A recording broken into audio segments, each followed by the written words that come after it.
So happy to see you again. Continuing the Christmas theme, Lies of P Overture. Since the end of the base game, Lies of P ended up on my top game list of all time and was my number 1 during 2023. So much about it was crafted with love and care, and since then I haven't gone back to it. And when the DLC was announced, I was over the moon, knowing that I would get to experience it all over again. And seeing that it was winter themed, I wanted to wait so I could cozy up and get in the festive mood. And I have to say, it did not disappoint. The DLC starts by having P wake up in a snowy forest where he and Jiminy don't recognize where they are. Slowly as they traverse, they come across areas not present during the base game or events that were hinted at, where they soon to come to realize they're in the past, years before the puppet frenzy took place. Could they change the future with their acts?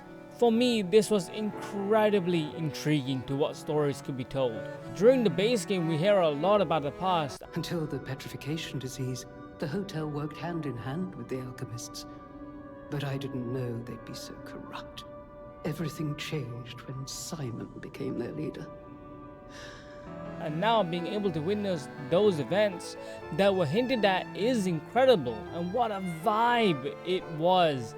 From the art direction to the music, everything was paced exceptionally well. Some of the new tracks made me feel somber with how soul-crushing they were, and I was surprised by how much more cinematic the DLC is, and how much more narratively rich it is to P's or Carlos's lore. Learning more about Carlo was heartbreaking with the kind of impact he left behind. His legacy lives on even though he might not. And from the prospect of us being a person who looks like him but not sharing his memory, felt heavy-hearted, knowing we get to see his friends and family grieve but not being able to share in their misery. I'm glad this is how they went about with the DLC. Knowing who we are and not knowing much about Carlo made for an emotional rollercoaster that the original base game missed out on. We really get a sense for the kind of person he was, and it makes for the base game feel a lot more horrific knowing what occurs during the DLC. I honestly think the additional lore is great, but there are moments where I'm confused as to why certain bits of lore were dropped or forgotten. Like, during the base game it mentioned that Jiminy was with the legendary Stalker, but that's never brought up here, which is kinda weird.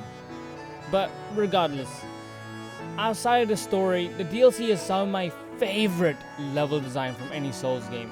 I love the wintry theme with the snow and the surrounding chaos strained with the blood of innocence, and witnessing the more exotic side of the crowd like the zoo and the circus was fantastic.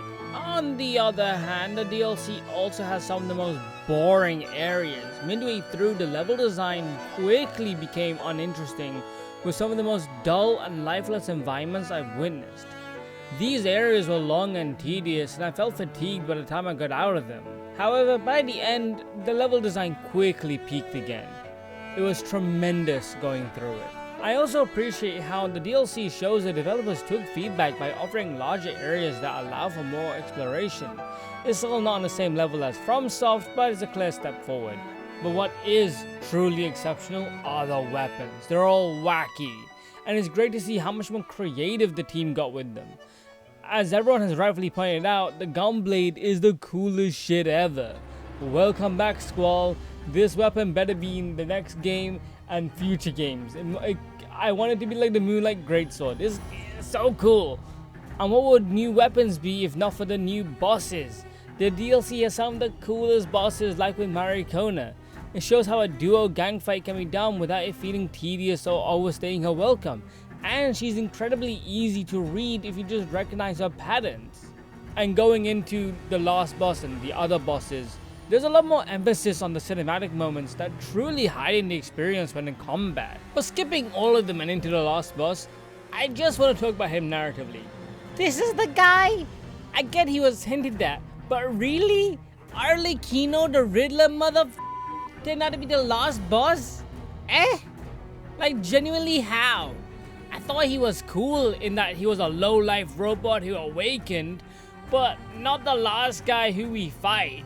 Also, how was Vanini not able to recognize a 7-foot-tall who had a fake gold mustache? Like, he could recognize the voice? but not how tall this guy is.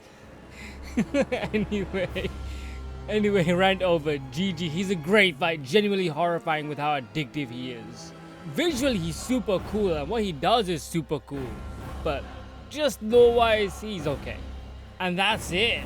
I love the DLC, and I can't wait for NeoWiz to show off the next project when the time comes. If you haven't picked up the DLC, it's great. 9 out of 10 for me. Alright, take care and see ya.